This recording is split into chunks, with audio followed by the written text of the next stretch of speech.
So guys, I've delayed this video for a couple of years, and I think that right now I want to talk about it.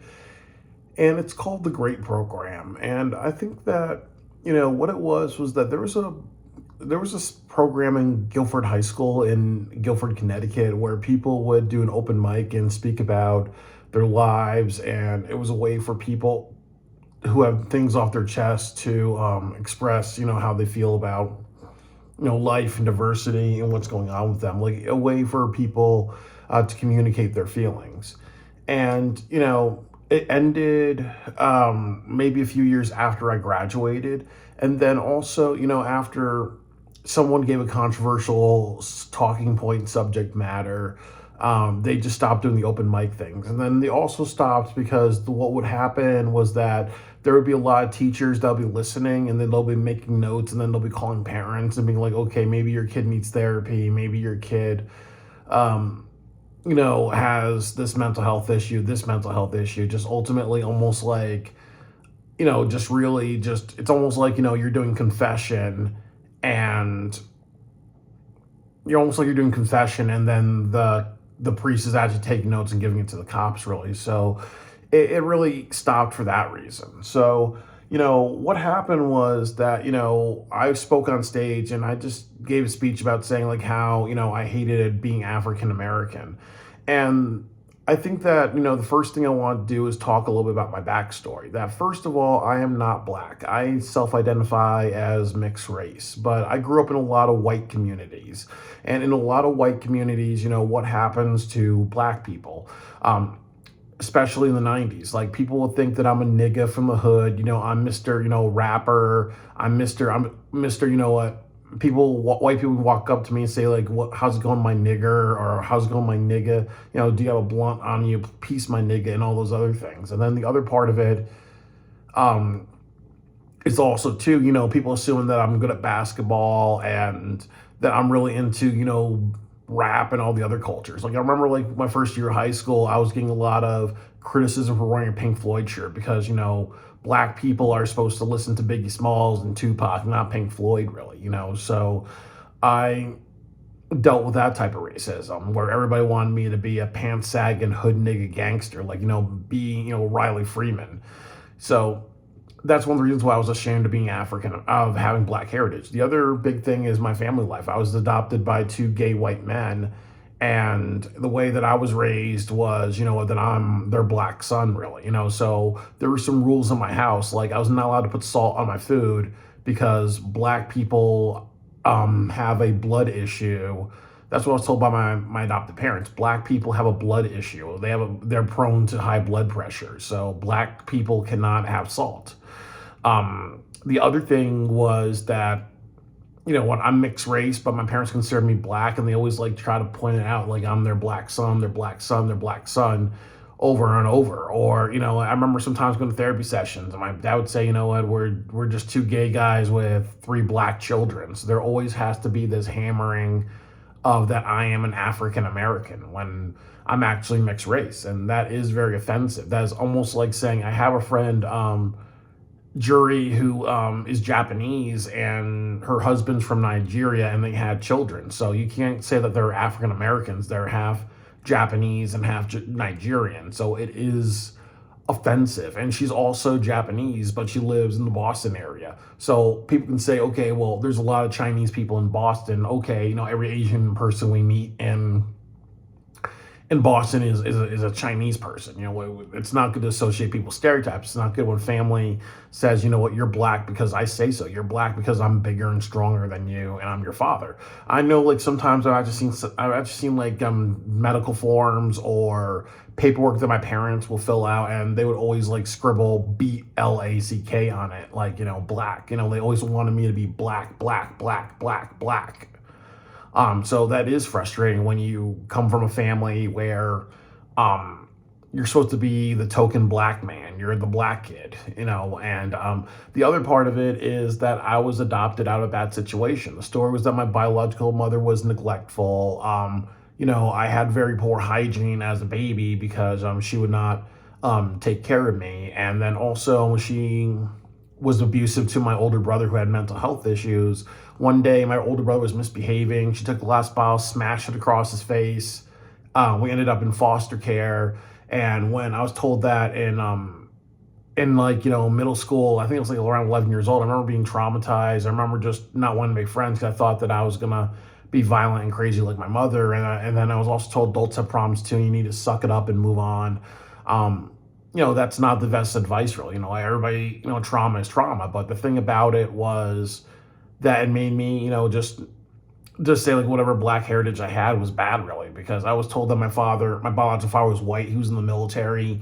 He did a lot of really great things, but my biological mother was like a hood nigga, bitch, But again, just because we have bad experiences around people or we know people in our family that are of a certain race does not mean that speaks to the whole race. Or if you have a heritage, there's nothing wrong with having any type of heritage. People are people. For example, like I'm over 50% white, but should I be ashamed of white people because should I be ashamed of my white heritage because there's so many there's a history of white people shooting up schools? No. You can't hate a heritage that you have because of the actions of people. I'm part Native American, really. So should I hate my Native American heritage because there's a history of Native Americans scalping people and torturing white people and doing all that stuff back in over 100 years ago? No, you shouldn't hate a heritage that you have because of bad experience. The other thing too is that through my life, I've been bullied by African Americans throughout my life. I remember going to Albany School of Humanities, Lincoln Park camp. I had camp counselors that would throw things at my head. I remember wiping blood off of the side of my head. I was bullied a lot in middle school, at Wagner Middle School, by a lot of African Americans. I remember, and I will say this, that when I went to college, I had a bunch of Jewish professors call me a nigger and want me to be the token black man in high school. People wanted me to be the token black man. When I got out of college, I got sexually harassed, working on my concurrent job by a couple of black people. I remember one time waiting for a bus and there was a black guy masturbating to me and talking about how he likes my sexy neck. I remember when I got PTSD because Calvin Landy robbed the Conway store on Dixwell Avenue, and he was a black man. And then also a few years ago, I almost died because there was a black man who drove a car and slammed it and rear-ended me. I almost blacked out, and I'm starting to have some body issues because of it. The other thing that I will say is that there was this guy, I'll say his name, D.R. Jones, who works for Southern Connecticut State University. He used to bully me, coming to work drunk, pull out his penis, pee by dumpsters, and almost assaulted me.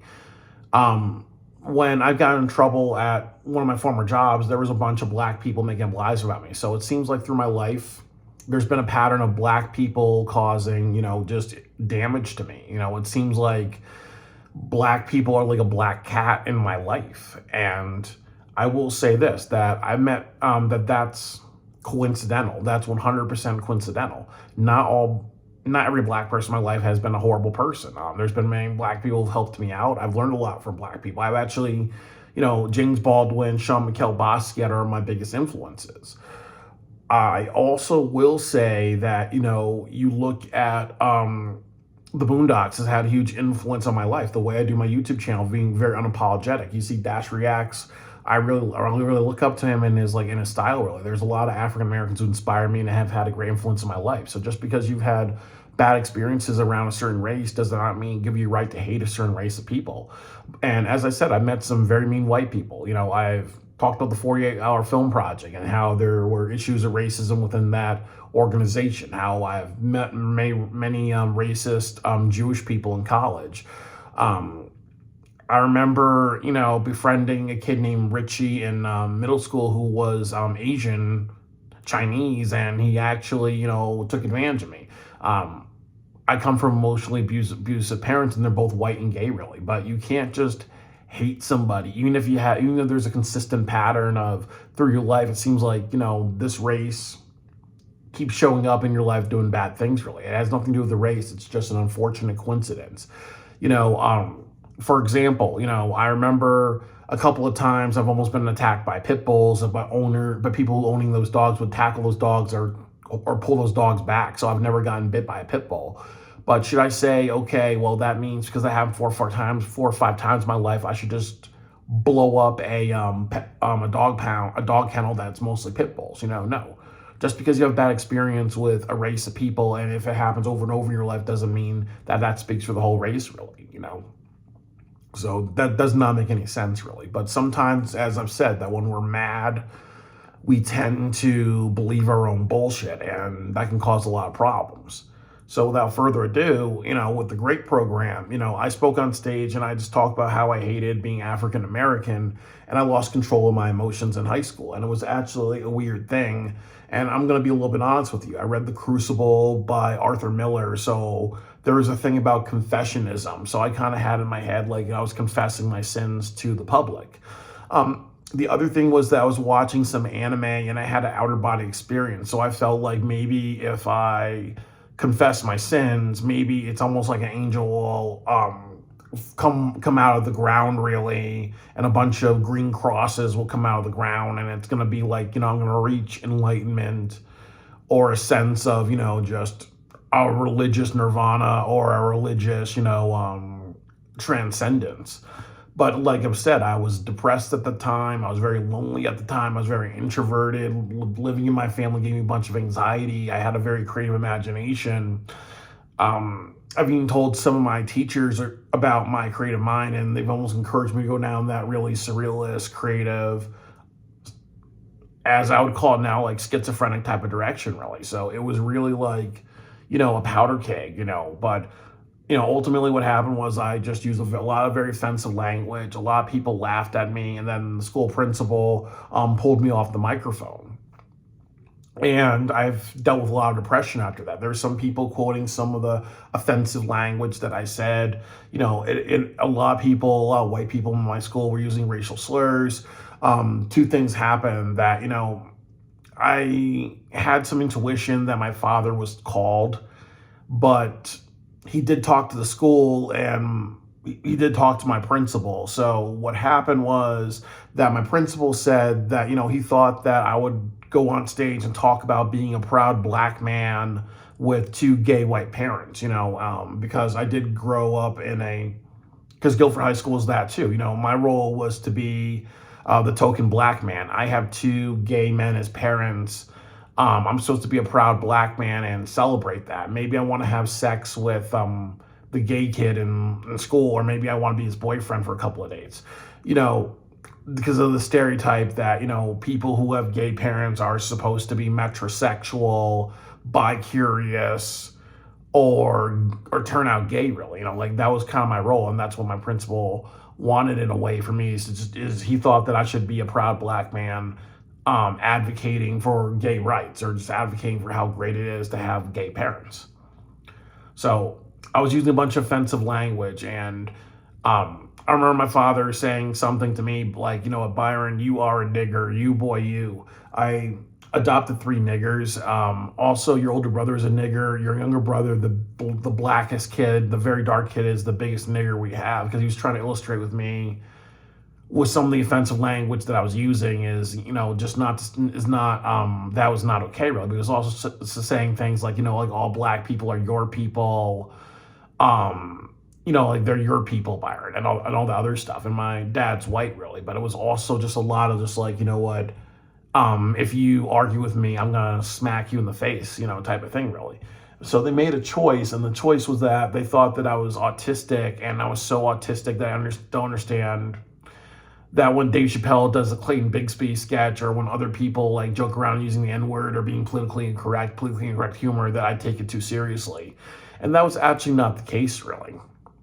But it did give me a lot of depression. I remember like being harassed in school where people would repeat the language that I used. There were a lot of like white students using the N-word, quoting me. I remember one time, my dad went on vacation to Europe, and I stayed up all night, really. And I was accused of doing the DX, suck it gesture to a teacher. And what happened was that there was a teacher that said, the reason said that, that my excuse was, it's because I'm black, really. Like, they played that card. And that was actually not anything that I said, really, but they came up with that. They turned some of my words around. And I said, like, I think I said something like, I'm just sick, like, I was doing some other antisocial stuff. And I said, like, I feel like I'm a prisoner. I feel like, people just see me for the color of my skin. Somehow, when I say that, it turns into, oh, well, I think the teacher's accusing me because I'm black. And I remember my dad saying, okay, you know what, well, fuck you, Byron. Well, fuck you because of what you said earlier that year. And then my dad's kind of saying it's like an autistic episode and other things like that. And my dad was kind of really mean. He would make fun of how I would not look people in the eye and tease me a bunch of times, really. But I remember that year of high school, I just had a bunch of, just anger, thought of suicide, because it was almost like my dad was really, he wanted me to just be like, okay, you know what, my description, the description of me is that I'm a black man with autism, and I have gay white parents that love the hell out of me. Nothing more, nothing less. Token minority number one. When actually I found out that I was misdiagnosed with mental health issues. When I got a psychiatric evaluation in high school, I don't mind saying this, that it said that I have an IQ of like 70. But there was a lot of things that were wrong with that. That first of all, it said that I lack leadership skills. And the reason why I lack leadership skills was because of how I was raised. My dad would always take charge. Or, sometimes, if I had a school project and I was leading people, my dad would just be like, no, let's listen to the other person. Let's listen to the other person. There always was a sense of usurping me. I remember one time there was a class where there was an assignment where it's almost like, let's say there were people with brown eyes. There were people with brown eyes who got bullied for a day by people with blue eyes to teach them that thing about, you don't, when you have power, sometimes people will abuse their power to get what they want, really. And then the next day, they were supposed to have all the brown-eyed people like me actually boss the blue-eyed people. But I remember how the assignment got canceled, and I actually found out that my dad found out about the assignment, and he didn't want me doing that. And he said something like, Byron should not have any type of power, really. So there was that thing, too, that happened with me where it seemed like every single time I've always wanted to be in a leadership type of role, my father would definitely usurp that. The next thing that the evaluation said that, I think that said I was kind of behind a lot in my social skills. And, again, I moved over 13, 14 times. I was depressed. I was introverted. I was told that my mother was an abusive, crazy bitch. So obviously, why would I want to, make friends with people thinking that I have the same type of in my genes? Would I want to develop a relationship with a girl knowing that I'm prone to being a violent, crazy person like my mother, woman beater type of thing, really, So there was always a lot of misinterpretations, and my entire childhood was an anxiety attack. And it also said I have an issue with lying, but the thing was that my dad would slap me in the face or throw furniture and yell and scream and curse and gaslight and just a lot of emotional abuse. So there's always like a lot of things that were taken out of context. And I also found out when I got that evaluation, I saw the paperwork like 3 or 4 years ago, I think in my 30s, that what happened was that they had meetings behind that the psychiatrist who gave me the evaluation, she had meetings with my father behind my back, really. So it's almost like, if my dad says, oh, well, I may have a history of lying or whatever, oh, well, we're going to pick and choose, whatever I said, and we're going to say this may be a lie, this may not be a lie, all this, all that, really, So there's a lot of like, backstage, there's a lot of just, like stuff that that happened backstage, really. But ultimately, it was an unfortunate thing, really, because I think that, again, I was not emotionally mature to say my message. And I think my message was that, I'm mixed raced. I want to self-identify as that. I'm ashamed of having black heritage because I get associated with being a hood nigga. I get associated with being the stereotypes, and it's bad when we look at black people in mostly white areas such as Connecticut, and we say like, okay, every black person needs to be a gangster, a nigga, a criminal, a mediocrity, must like the rap music. They're not cultured and whatever really. And then the other side of it is the token minority stuff, which is the teachers want me to write, poems and do artwork about being black and beautiful, and my parents would definitely be all for it and really ham it up.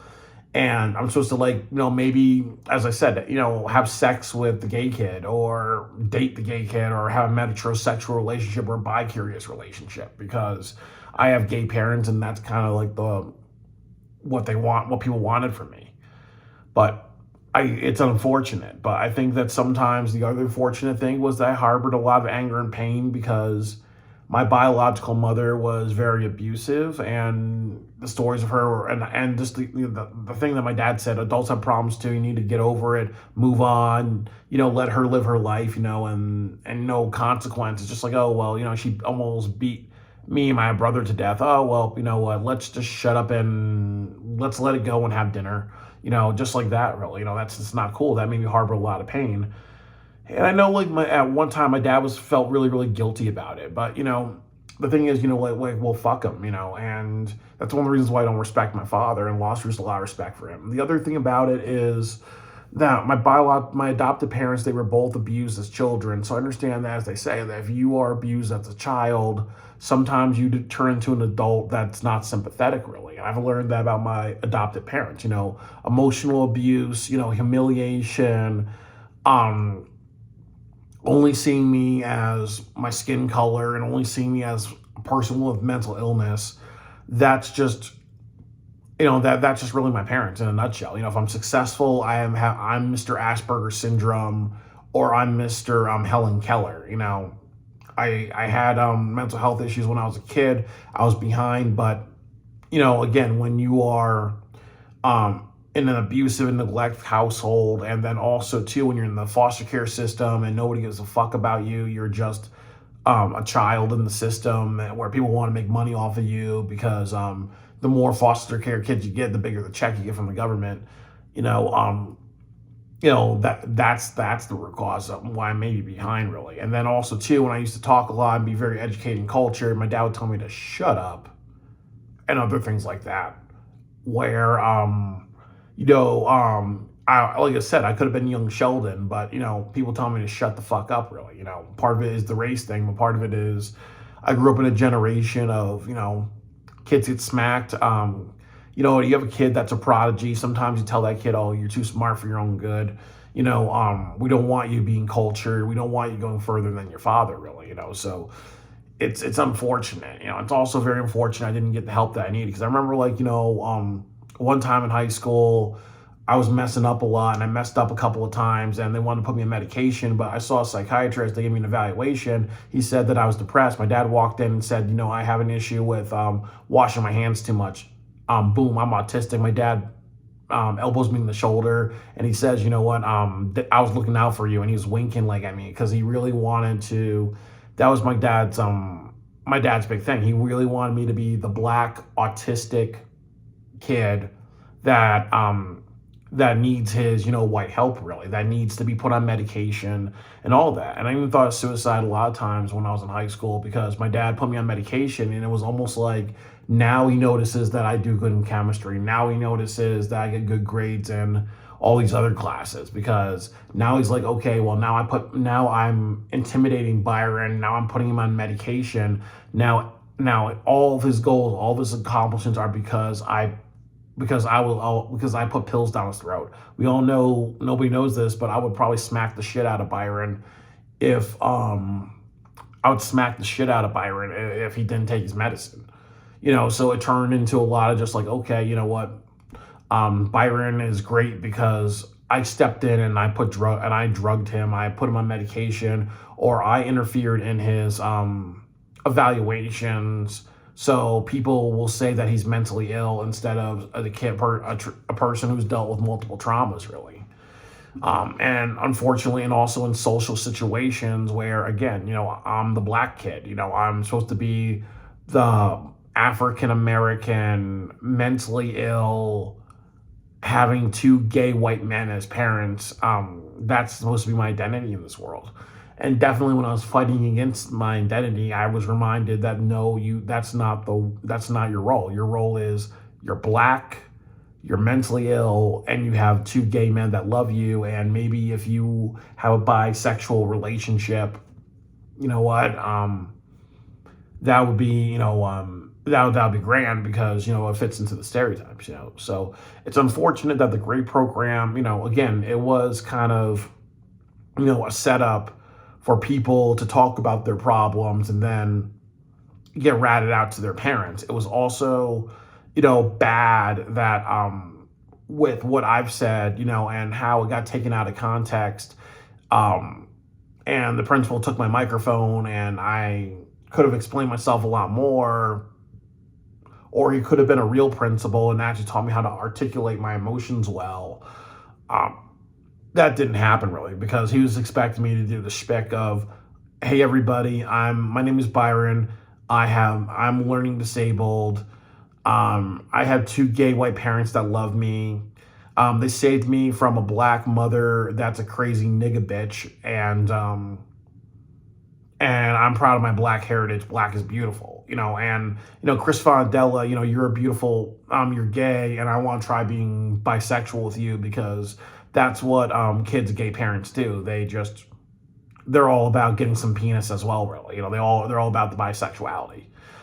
So it's unfortunate that happened. But there's also another part of personal accountability, which is that I've known many times I've had an issue in my life of, when there's ever times for me to speak in public, I may have an emotional outburst. I like to share how I feel because I've been in a lot of situations in my life where I grew up with emotional repression, which means, how I feel does not matter.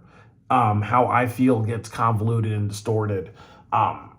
So, whenever I express my feelings, it doesn't really matter. So I've had to learn the hard way that, just because, that's the bad luck, that's the coincidence that I get, really, it doesn't give me the right to kind of, blow up in public because there are consequences. And I think it was very traumatizing for me. I think that took me about 3 years to get over that PTSD from speaking on stage.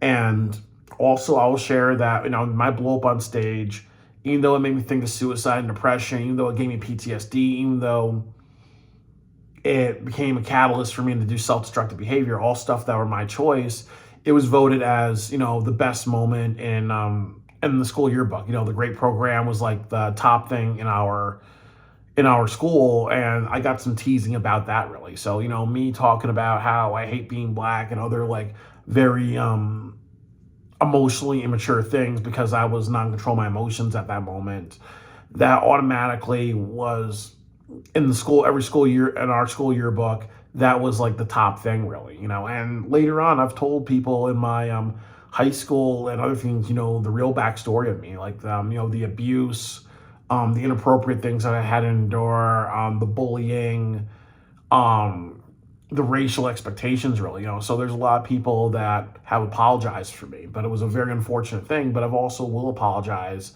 to a couple of people that obviously, my tirade was never okay. Obviously, when we're hurting inside, and we're going through a lot, we got to be in control of our emotions. A person going through a hard time who behaves like an asshole is still an asshole in the end of the day, really.